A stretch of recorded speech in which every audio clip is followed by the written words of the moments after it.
Hello, and welcome to Confessions of a Successful Leader, hosted by me, Andrew Tallents, the self-coaching expert. In each episode of the show, we hear the insightful confessions of a successful leader who wants to inspire others to live their professional and personal dreams. I am always keen to hear your feedback, particularly in relation to the kinds of leaders you would like me to invite onto the show in future. But for now, sit back, relax, and enjoy the rich insights from our special guest.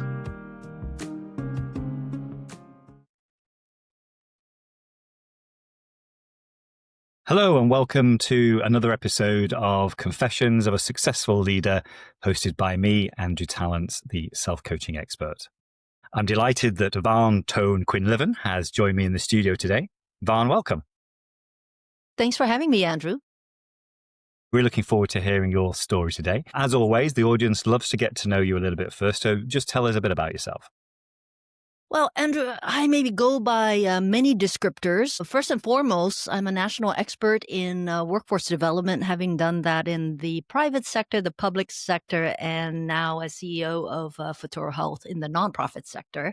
I am also known as an executive. The largest organization I led was as executive vice chancellor of the California Community College system, which is the largest system of higher education in the country. And there I had grown public investment in workforce programs from $100 million to $200 million to $700 million to over $1 billion under my two terms under the governor. I am also a startup founder of this national nonprofit, Futuro Health, focused on addressing the critical shortage in healthcare workers, making sure that untapped talents from our communities can gain the credentials and qualifications to enter their first or next healthcare career. You may know that I'm also author and podcaster, and maybe the most important role that I had was as a parent, and I'm a new empty nester. So that's a new category that I get to claim as of last fall. So I love that variety and that diversity. So we'll come to that later. But what about when you're very busy, I know, but to actually when you're not working, what is it you do to either relax or something that's separate from your professional work? Gosh, I wish my personal activities were as robust. Recently, I challenged myself to try out a new hobby because between work and also family life, I think I had whittled down all my hobbies down to practically zero. But recently, I wanted to try something new. And I looked back and I said, I used to do 12 years of classical piano, which I've sort of lost all that over the years. And then, of course, right now at this stage of life, I need to do lots of exercise. So I said, what kind of music could actually combine exercise and music in one? And so I took up drumming. So Taiko drumming, it's a Japanese form of drumming where you're like beating on the giant drums, but you're not doing it in isolation. You're doing it with a whole group of people. And so I've taken now 2 courses. Very terrible, but it's super enjoyable to learn something new and very humbling to test my memory. It's what a contrast to my young days where I could have a whole concerto memorized and perform that. And now I'm barely being able to keep 2 stanzas of music in my brain. But it's fun. How many drums are there beating at the same time in the group that you're in? Well, usually a class will have at least like 20 people. And there's people, young people from 20s to 30s to retirees coming. And so it's a very forgiving activity. No, I can imagine. That's lovely. Fantastic. Take us back to your childhood, Van. So this is where we start and want to understand the background of, what started to shape you. It's always nurture and nature, a mix of the both. Just take us back to those days. Yeah, Andrew. And maybe what I'll do is tie what makes me tick today to that background. I've noticed that I have a superpower, and that superpower gets unlocked when I'm working on issues that have to relate to education or unlocking opportunity for others, like in workforce development.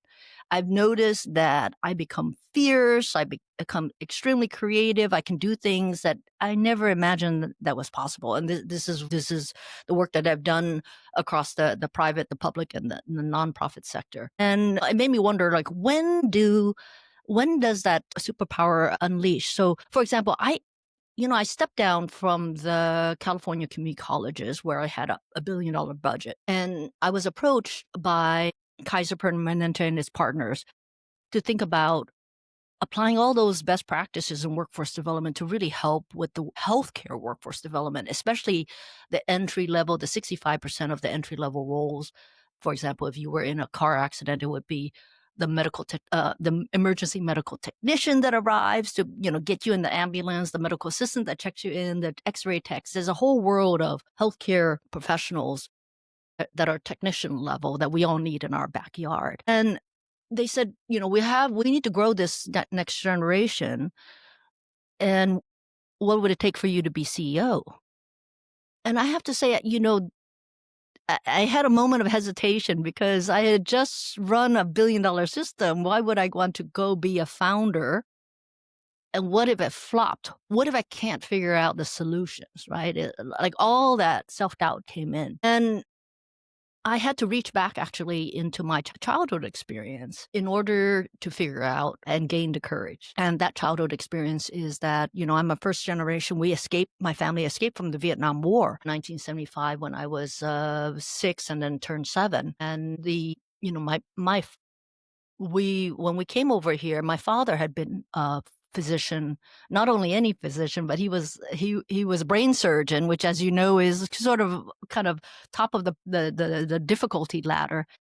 And when he came to the United States, he had to restart. He couldn't be a physician. He had to restart the whole residency practice in order to become a physician again, a different kind of physician. And my mother was a teacher, which was very venerated in Vietnam. And then when she came here, she restarted and she became a bookkeeper to put food on the table. And yet, between my father and my mother, you would think that kind of trauma in their life would have resulted in great bitterness, but they never had any of that resentment. Instead, they were super grateful that they could bring the family and resettle and have an opportunity, and that all of us had access to a free education that, again, unlocked door to opportunity. So I reflected.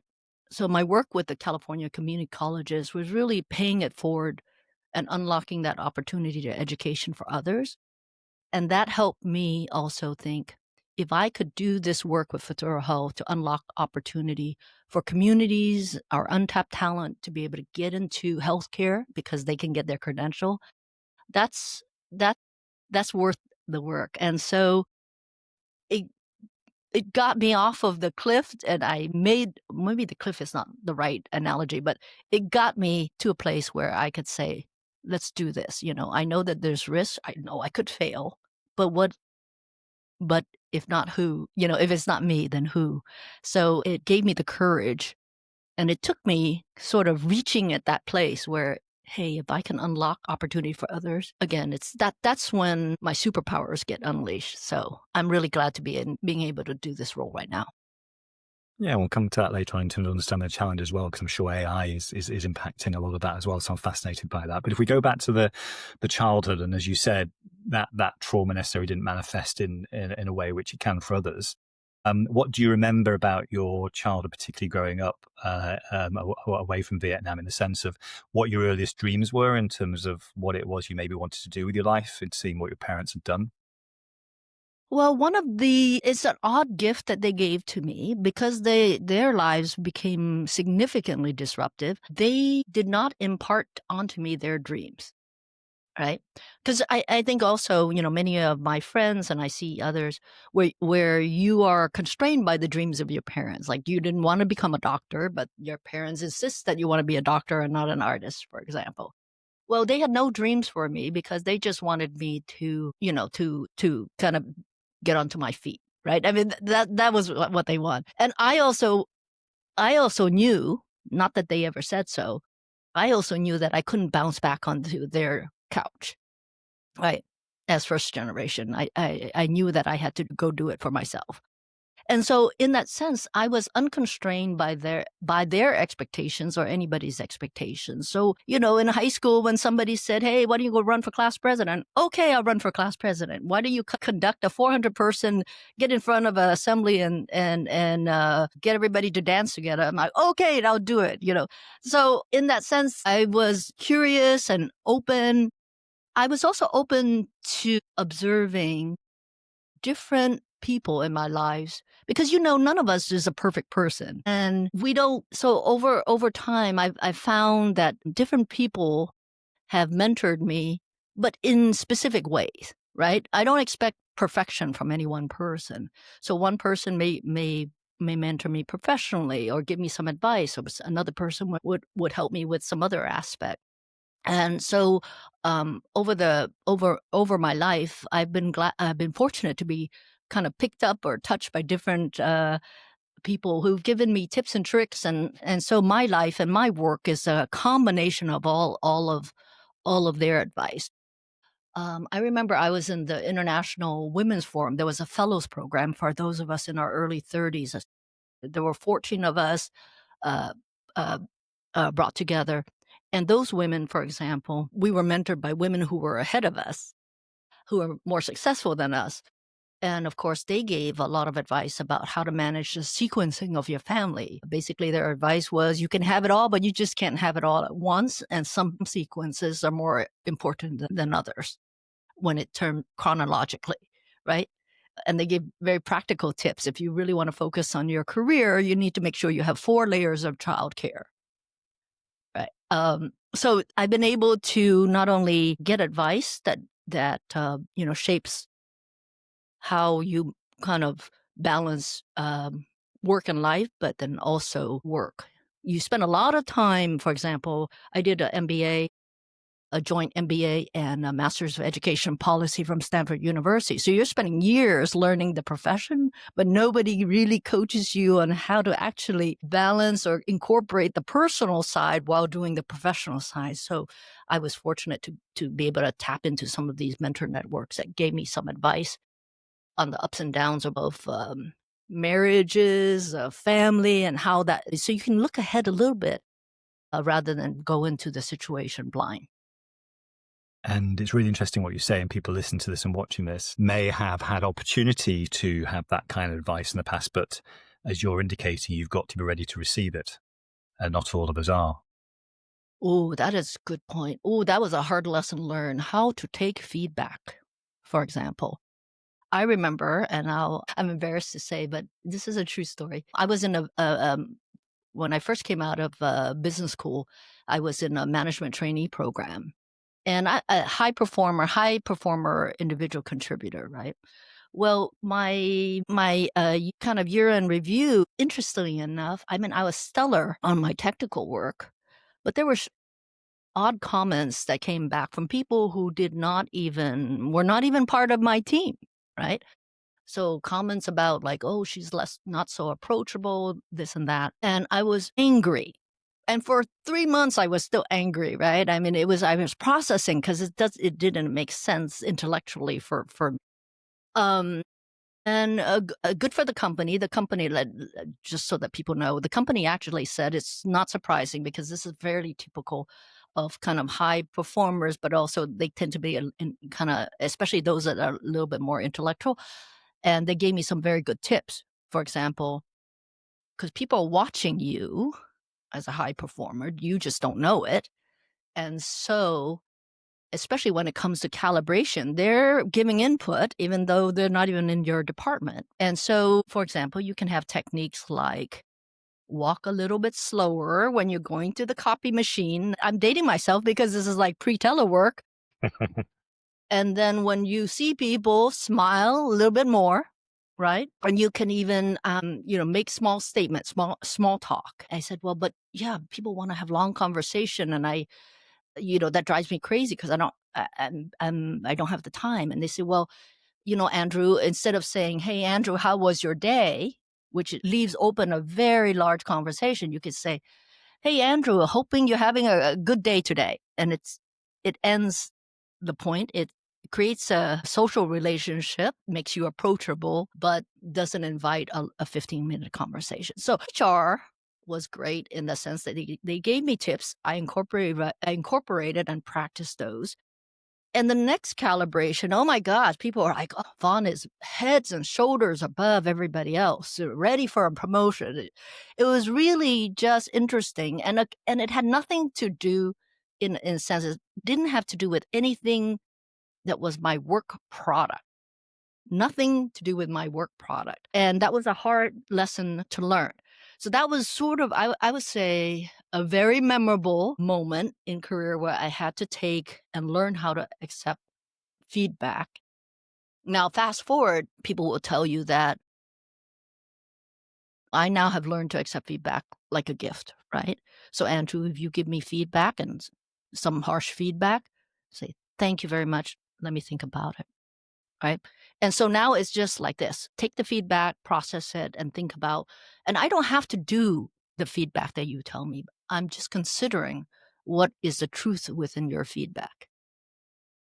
And so I think for all of us who have ambitions to do better, to improve, to have career aspirations, being able to take feedback as a gift, process that feedback is a really essential skill. And for the audience to understand what led to the success that you've had since, before you reached 20, 21 years old, what was the biggest gift you'd had to that point in terms of a major setback in life? Because we don't see them as gifts at the time necessarily, but looking back, what did you see up until the age of 21 was that biggest gift? Why do you pick the 2021? Well, I think there's some things that were my assumptions rooted in culture. I mean, from a stereotype, I think I fit the stereotype of being a good student. I was a great academic achiever, and so what that means is you're doing the work, and then at the end, it's the quarter or the semester, you get the grade, right? There's a kind of a high correlation between that focus, that and sort of what results. That assumption doesn't actually carry directly into the workforce because it's only one element. Being able to create that work product or get that exam is just one work product.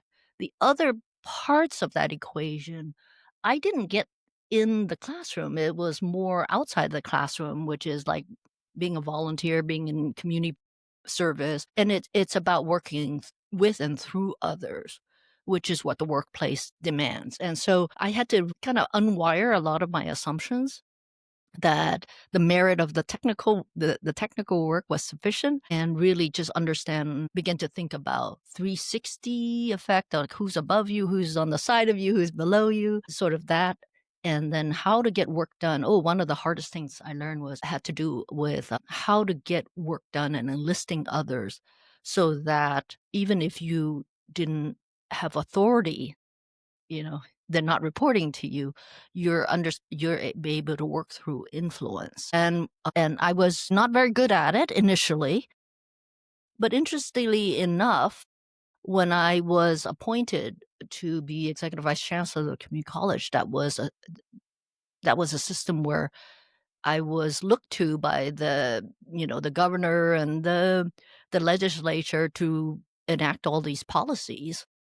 But I actually didn't have hiring or firing power over the 160 community colleges and its staff. So you had to work entirely through influence.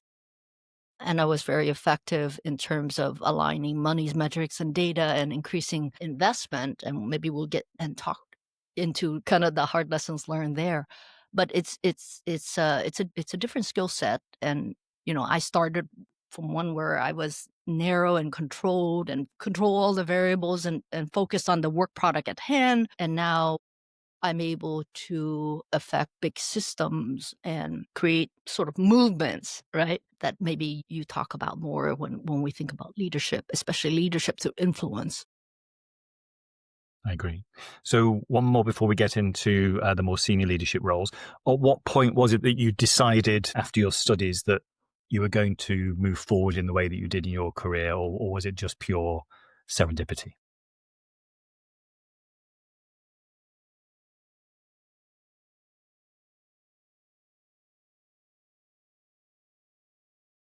Well, is does anybody just wants to stay in place? Or maybe I'm just naturally curious.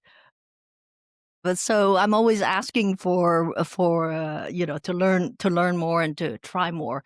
And then I also have a bad habit is like I did what everybody aspires is, we used to talk about This is kind of funny now that I think about the telework environment. You know how we always aspire to the corner glass office, right? So several times I've gotten to the kind of the corner glass office. Like one time I was right hand to the CEO of a big utility organization, right? And I had glass. Three sides of my office were all glass on the 29th floor, and life was pretty good as his right hand. And what was interesting to me is he had told me that I was still looking for how to make a difference in the world, right? How to make a difference in the world. I wanted to make a difference in education. This is not surprising. And I hadn't quite found the space where I could do that work. And so after a year being with him, and I was able to enter any meeting that I wanted to because I was representing him, I began to hear from the supervisors and from the field that they couldn't hire sort of quality diverse individuals from communities for these jobs. And I knew just from my own experience that there were so many from a range of communities who would love these good paying jobs, these skilled jobs, if they only knew. And so I approached the CEO and said,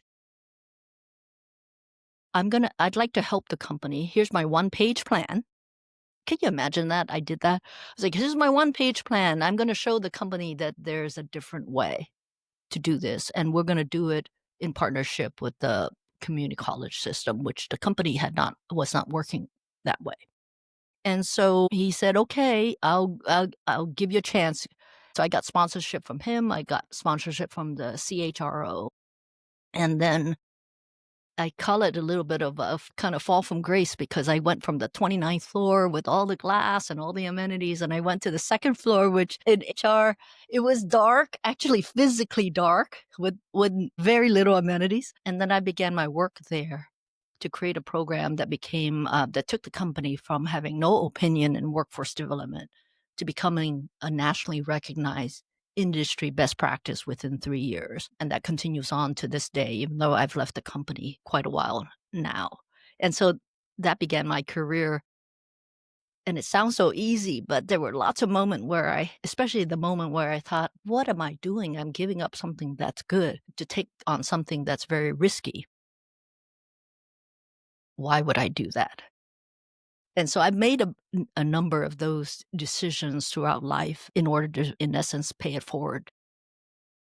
But I want to compliment you there on your courage, because a lot of people we have come across over the years will do what you did at various points in their careers, but it's usually because there's a moment in their lives that forces them to do that. There's an event. It might be a health scare or a relationship breakdown or a redundancy or whatever. So to actually say, I've got a disconnect and therefore I want to make this happen and do the 1-pager to see if you can do it where you are. Not enough people do that. And it's amazing when people do, what kind of opportunity you can create because your heart's in it, as yours was. Well, Andrew, where I felt the dissonance because, as I mentioned, when I did my MBA it was an MBA and a Master's of Education policy. So I always had the education component of it. And sort of the first big leg of my career was actually in high tech / telecom. It was working out great and I was doing well. I had been promoted.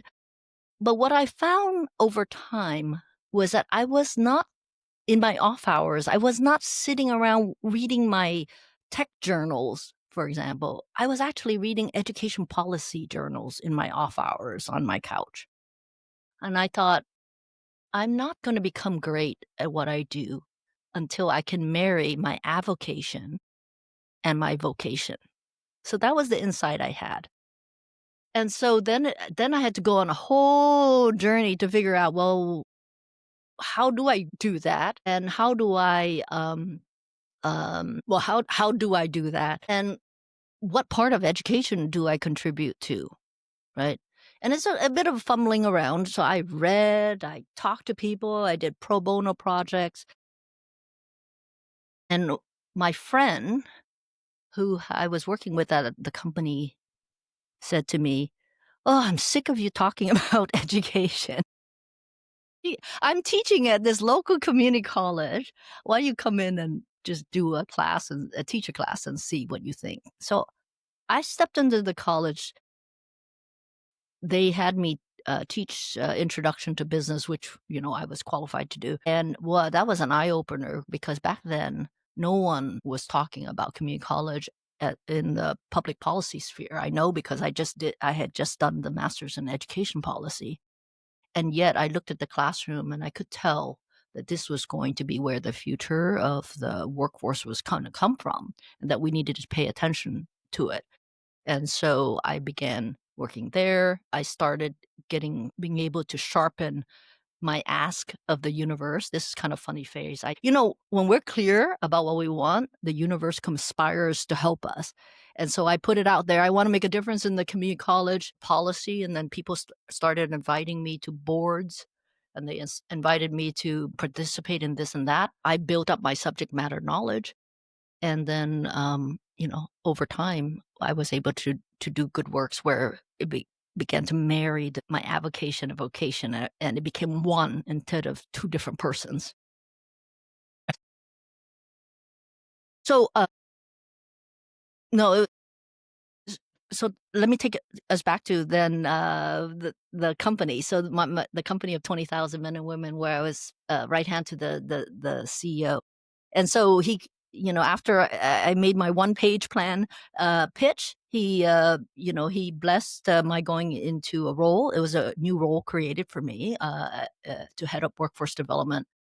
And there I began the work to create a workforce development program that helped with some of our frontline shortages in the utility. And I have to say, the first set of programs we did with the local community college and the partners, there's nothing to write home about. But then we improved the formula, and got the formula right by the second year. And so then began to expand that. It, it's interestingly enough because it's a role where you have to partner and you have to learn to partner. You began to kind of shift from thinking about how to do things only if they report it to you versus partners are all on the outside, right? And so you have to learn about how to create the win-win, the structure of the win-win, so that every partner that comes to the table gets something out of the relationship. And so that begins like working through influence, right? And I was able to magnify that to the extreme. But when I went into higher education, which is because you're now dealing with, for example, the governor's office, the legislature, you're dealing with trade associations, you're dealing with business associations. And so there are so many parties involved, and being able to think about workforce development is not an individual sport, but it's a team sport. And actually, I wrote that, by the way, Andrew, into my book called Workforce RX. It's like most companies, when they are struggling with their workforce shortages, they think they have to solve it by themselves. But the workforce development is actually a team sport where you can engage different partners, all doing what they do best, so that you can create a talent pool and grow the talent pool locally. So a lot of that rooted in a lot experimentations of what works, what doesn't work, and how to get the best out of partnerships with others. And that leads us on to when you're working that kind of way, which is all about relationship. What was it about you, and we've all said before about we're not being perfect, about you where you maybe still were getting in your own way as the leader of that particular organization? And what was it that you were still having a block around that maybe others had to help you with? I had to become more human. Yeah. It's kind of an odd statement to say, but Very normal. by formal education and moving into management training programs, for example, you learn the kind of the work, the corporate way, right? And you remove a lot of the emotions and the stories out of it. And when I made the kind of the decision to try out teaching in the community college, and then I was interested in, hey, maybe I should run for office, maybe serve on a community college board. Boy, that was an experiment. Because all of a sudden, you're moving into a space where storytelling is so important. And that's how people relate to you at a one-on-one, whether or not they want to vote for you. And so I found that I had gotten into my head and it was more about my resume. But what people really resonated and related to were stories, right? Story. Who are you? What do you care about? What about the kids? Story about the kids. Story about your background. Stories about your trials and tribulations that may have led to achievements and your struggles. I would say that the best thing that I did, and I didn't win, by the way, Andrew. I did not win the election. And it also made me think I didn't want to go that route after doing that. But what it did do for me and reminded me was the power of my personal stories and to remember them and to be able to share them, because I'm relatively private and I tend to talk about what I do rather than who I am. And so I had to practice, and I had to recount those stories, and I had to practice telling those stories during that period where I was running for office. And that turned out to be, I think that is a very important tool in a leader's toolbox, not to be underestimated how important that is. So fast forward, like I'm CEO of my nonprofit. We've grown. Now we're in roughly 10 states in our first 5 years. We were invited to share best practices with the World Health Organization last year. We were featured in the BBC this year, as well as invited to speak at the G7 Canada Summit, and was at the UN General Assembly. So we've gone really far in just 5 years as a nonprofit. And part of that is telling the stories of who we serve, who we are, and being willing to share why we're doing the work that we're doing. And what I'd love to understand is what's yet to come. So obviously you've got the not-for-profit, you've talked about the other things, you're an author, but for the next 5 to 10 years, what is it that you still want to give in this world? Well, I am in healthcare. We have a lot of, we have an aging nation, right? We have an aging nation. Not too far from now, the population over 65 is going to double. And as you know, when we're older, we need more care. However, the working age population available to provide care is also shrinking. So it used to be that we had roughly 12 working age people for everybody over 65 not too long ago. Today it's 7. And then in the future, it's only 4. So that's only 4 people who not only have to do the caregiving, but also to do all the other roles that we have to keep our society and community going. So one of the big things that I'm thinking about is how do we not only create the caregivers, but how do we shift from wage earners for these caregivers to asset ownership, right? It's because it's got to be more attractive. The highest volume of roles in caregiving have to do with like home-based care. Like if you need care for your parents or your children, it's home-based. And those tend to be very low paid wage that is insufficient to really keep the bread on the table. So we need to change the economic model for these individuals in order to make it more attractive for more people to be in these roles. So Futuro Health is going to continue to do our good work in terms of getting people the credentials and qualifications to enter healthcare. And then my next frontier is also to think about, how do you transition from just wage earners to asset ownership. And if people out there want to get in contact with you or see what you're doing, what's the best way for them to get in contact? Yes, absolutely. Reach out. I'm on LinkedIn. Visit our website at futurohealth.org. So www.futurohealth.org. And I also have a podcast called Workforce RX. You can listen to it at any channel that you love. Really appreciated the breadth of the story all the way from the childhood to obviously what you're doing in terms of the education sector and having this calling and taking the risk and having the courage to do what you're doing now, which obviously is your vocation. So I really appreciate you being on the show today. Thanks for your time. Thank you so much, Andrew. And I hope your many listeners will figure out their source of superpower and unlock that for themselves. I hope you enjoyed this episode of Confessions of a Successful Leader.